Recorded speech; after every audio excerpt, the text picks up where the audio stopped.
Did you know that 95% of security breaches are attributed to human mistakes? What if your business or enterprise could access an interactive platform, one that offered video, audio, quizzes, infographics, and articles, all to alert employees on ways they can behave safer online, at work, and at home? Greetings, everyone, and welcome from the Technology Association of Georgia. It's Tuesday, June 14th, 2016, and this is Tech Talk. I'm your host, Frank Baia. It gets even better. What if the service is customized for each organization's brand and offers new issues twice a month available to employees via an email link or the organization's internet? And when news happens, you and your employees are in the know fast and with information they can use, since it also produces content on demand when a major cybersecurity news story breaks. The Tech Talk goes beyond security for your company's data to an innovative, interactive platform custom-produced for your employees. It's called AwareForce, and experts are already recognizing it for its crucial importance on the war of cybercrime.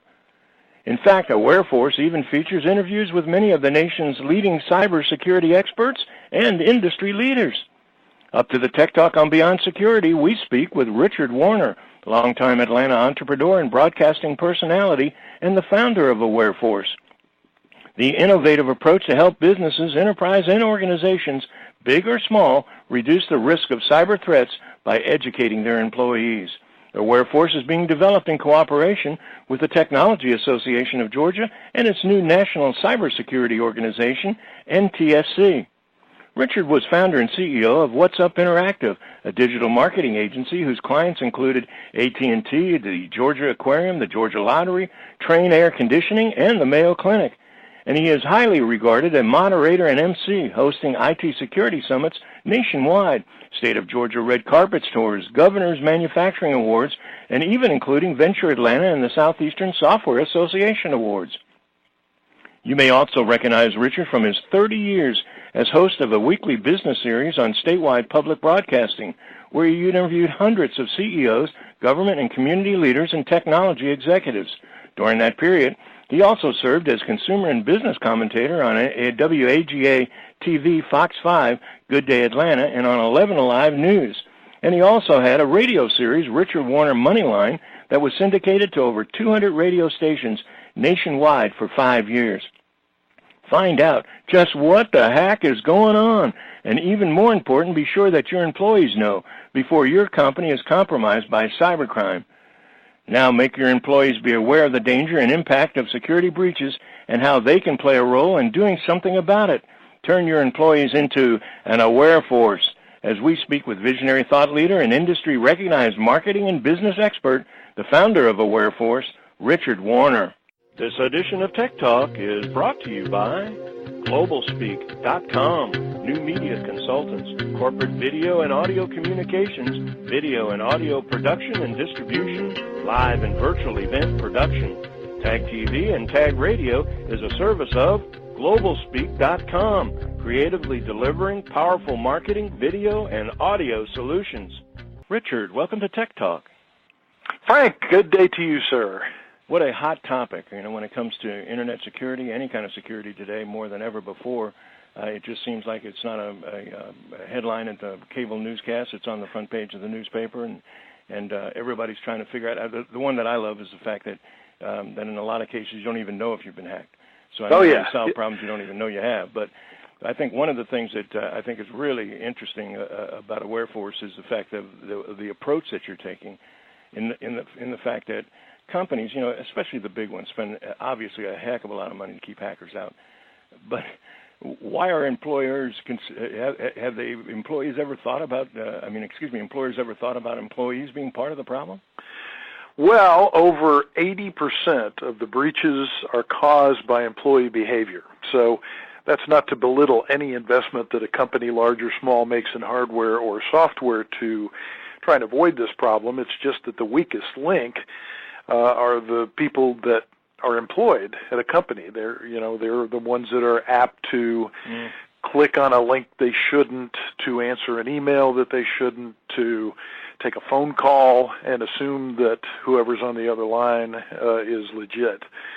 So you're right, it takes an average of 280 days for a company to discover that they have been breached. And the average cost is over $6 million. That's actually low because the majority of breaches occur in medium-sized businesses. So the ones that get all the press are the Home Depots and the Targets and, the ones that cause mayhem in publicly traded companies. But it's the mid-sized companies and the small ones that can't afford the investment in people and hardware and software that tend to get hit the most. So it's a big problem, and it's getting worse. Well, and obviously the damage that you hear about is the immediate damage, but the long-term damage, branding. I mean, I can understand in some cases where even trust becomes an issue as far as doing business with a particular person when there's really hardly anything they can do about it. In fact, I guess that's probably my next question is that is it a case that you can prevent being hacked? I mean, what sort of things can an employee do that would make any difference in some of the software and some of the things that the employer is already involved in? Well, it's important for the employee to have an awareness that this is a problem, and as they go through their day, they're focused on doing their job. Two of the biggest industries that are hit with this issue are healthcare, where so many people handle your personal information that's so valuable. It's not that they're trying, they may even be well aware of cyber breaches, but they've got a job to do, and they are, in more cases than not, under deadline pressure because of some sort of health issue. So healthcare is a significant area which can be impacted by brand damage. But retail also, think about, I'll give you a fact and I'll give you an observation. The fact is, when Target got breached, this would have been a year ago last Christmas, their sales dropped that quarter about 18%. So customers would be standing in line. You'd be the week before Christmas standing in line having a conversation with the cashier about the fact that Target had been breached. So there's not just brand damage, there's also revenue damage. And my observation from standing in line at Home Depot right after they were breached is that the person in front of me, this was a credit card breach as you remember, the person in front of me was saying, "Oh, this is Home Depot, I better pay cash." Yeah. Well, right away that took away an impulse buy. And so it's anecdotal, but, it just shows you how important it is to deal with this. Well, the residual impact, that's where I was going. I mean, I got the idea that obviously the bottom line is impacted, no doubt about it.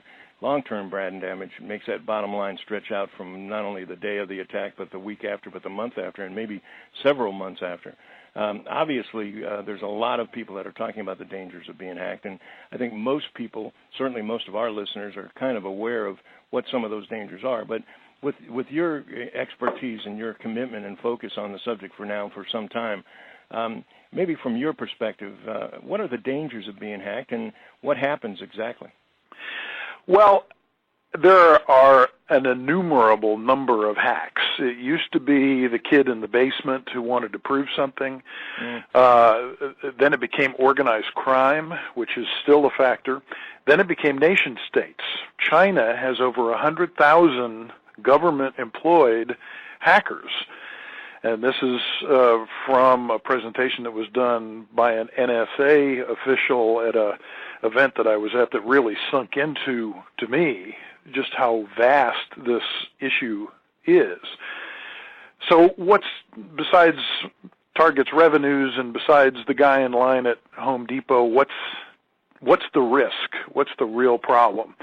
For companies, the risk can be intellectual property that's stolen. Sometimes that's an inside job. The risk for individuals, and the reason that you would care about this no matter where you work, is that the number one threat to the individual is identity theft, which has become just a tremendous problem. Right. And it can take 4 years to fix, and it can cost thousands of dollars, and not to mention your mental health. If you've been through it or know someone who has, you know how awful this can be. So what I'm trying to do with the AwareForce team is to speak to employees, the masses, not the IT experts, in language everybody can understand, in an interactive way, using videos and quizzes and podcasts and infographics that can be printed and that sort of thing. Mm-hmm. Make it very conversational, short, bite-sized, snackable, as opposed to, long multi-page articles with no pictures. And people will remember the content much longer because they can relate to it. So what you wind up with is an IT team that's highly competent at what they do, that they don't think like marketers. They're left brain people. Mm-hmm. And what I'm doing is coming in as a right brain person and applying those skills at online communication to reach employees. One of the things we've said many times in terms of video being the killer app, and if you're going to produce something, everything today cannot be boring. And by not being boring, it's got to be entertaining in some fashion or another. So I think a lot of what you're describing is taking what might be a subject that's kind of casually of interest, but making it entertaining enough that it's compelling. And I think, and as you point out, the short snippets, well-produced, strong communication, it's empowering, so it's not very difficult to digest. And on the other side, you're doing something that is proactive rather than sitting back and just letting something happen if you're an employee.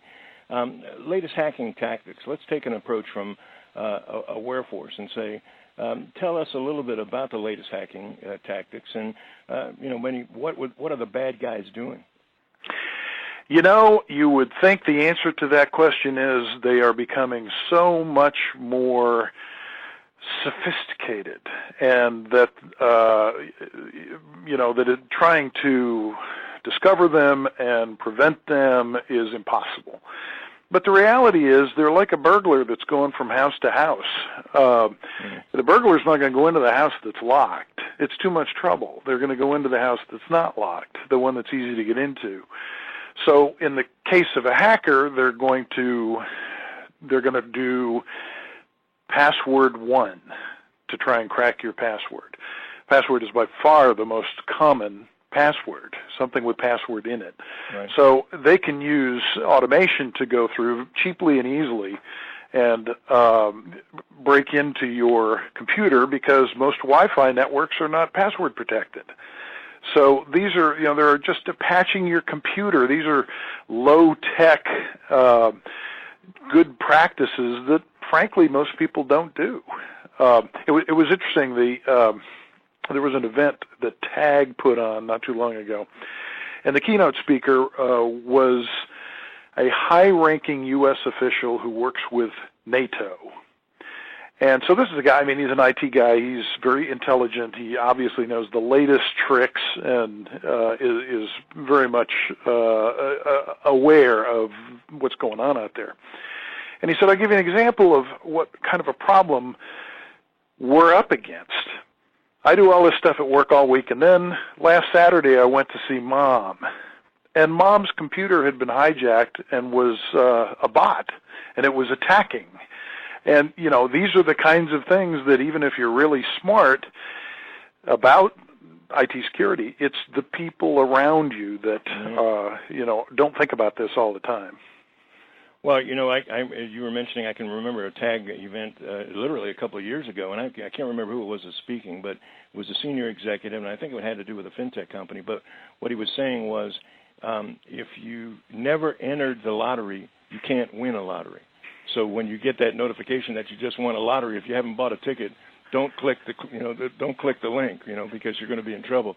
Oh, but sure. You got a lot of exciting things centering around AwareForce. Obviously, a relatively new startup, a relatively new launch, but with your reputation, expertise, and past accomplishments, there's little doubt that success is on its way already. But one of the real exciting parts about it is that you've already partnered with NTSC and TAG. Maybe tell a little bit of our listening audience, if they're not familiar with NTSC, what that's all about. But let's talk a little bit about your relationship with both of those associations, and what are you guys doing with them and or by yourselves as far as trying to reduce hacking? Well, you're right. So I'm an entrepreneur. This is a startup. It's kind of it's got that honeymoon period to it where the response has been unbelievable. It's been so much fun to begin this business. And I was fortunate at the outset, before we launched it, to connect with Tino Mantella and the folks at TAG. And basically, it's being developed in partnership with TAG. Some of their folks are helping us with content and with connections, and to make sure that we're as relevant as we can be. TAG's got 31,000 members. They're the largest organization of their kind in North America, so it definitely gave us a degree of credibility that we would not have had otherwise. NTSC,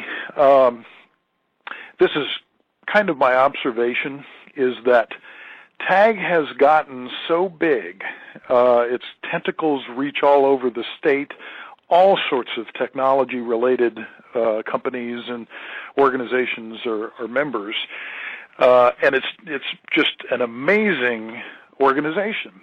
And I think they started to realize that, okay, well, if we're going to expand, we're going to have to expand beyond the borders of Georgia. And we're going to have to come up with a strong value proposition to the IT community around the country. There's a fringe benefit. It makes Georgia and Atlanta even more visible as an IT center. So I think that was part of the motivation of doing this. And in doing the market research, I think that the board and the group behind NTSC have discovered that policy, federal policy, is an area where it's underserved, and that NTSC can make a difference. So I think you will hear more about NTSC as the year goes on. It's still in its gestation phase, but AwareForce is the first service that NTSC has brought to market. Pretty exciting. Without a doubt, I mean, in the early stages of the evolution of both TAG and even the .com digital era that we've experienced over the last couple of decades, we used to say that you don't compete against Atlanta, you compete against not only the region, not only the United States, but you compete globally. And in order to be a global leader, you've got to have that kind of level of sophistication and that kind of level of thought leadership. So the TAG's vision for the NTSC, and I would submit getting involved with AwareForce at its early stages, is a bullseye for both if you're going to sell technology, use technology, as far as getting that message across that we are truly, quote unquote, the global leader in so many verticals. Well, hey, Richard, I've known you for years, known of some of the successes that you've started, some of the things, the many things that you've done to help other people see their vision and be successful. Got to believe that you're in the right place at the right time, and I think you're the right person without question, at least from this one guy's opinion. Really exciting stuff that you guys are doing. Heard a lot of buzz about it, going to hear a lot more buzz about it, but thank you for taking time out of, I know, an exciting and busy schedule to join us for a couple of minutes today on Tech Talk. Frank, good to talk to you. Always a pleasure. Thanks for your kind words, and you can check out more of what we're doing at awareforce.com.